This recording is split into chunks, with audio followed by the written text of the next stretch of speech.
Hi, ich freue mich, dass du heute wieder bei mir bist. Lass uns heute zusammen ein Happy Bild malen. Ich wünsche dir ganz viel Freude bei dem Video. Wir brauchen einmal Leinwandpapier in der Größe DIN A4. Am besten klebst du dir das auf eine feste Unterlage auf mit Abklebeband. So hast du später auch eine wunderschöne Umrandung.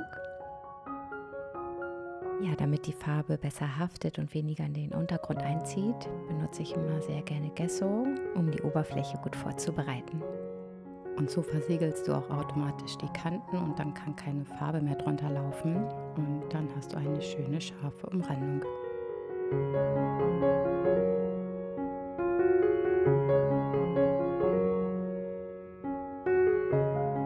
Heute sind es die Farben geworden. Den Metallic-Effekt in der Farbe finde ich manchmal ganz schön. Und nun geht's ans Verblenden.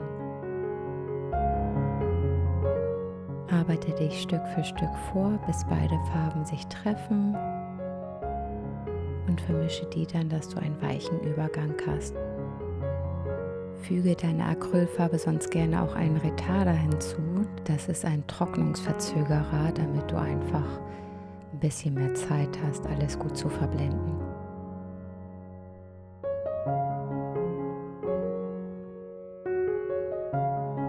Eine Materialienliste findest du unten in einem Link in meiner Videobeschreibung.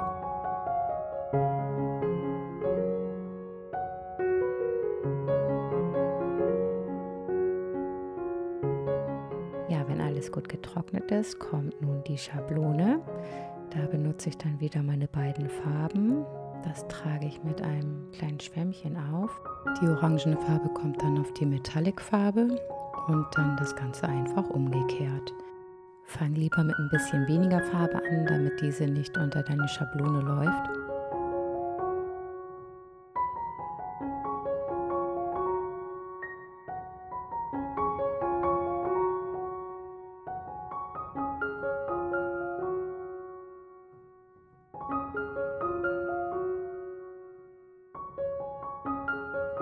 Ja, ich bin sehr gespannt auf deine Erfahrungsberichte. Die kannst du gerne in den Kommentaren teilen.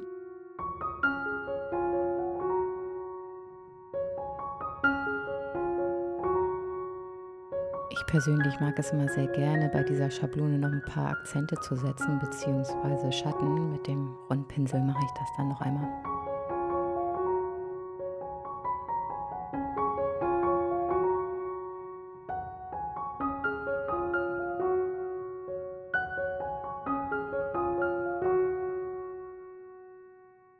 Ja, und nun verleihe ich meinem Bild ein bisschen Fröhlichkeit und setze hier und da ein paar Smileys hin. Und wer mir schon länger folgt, der weiß bestimmt, ich liebe Sprenkler, Pünktchen, Tupfen.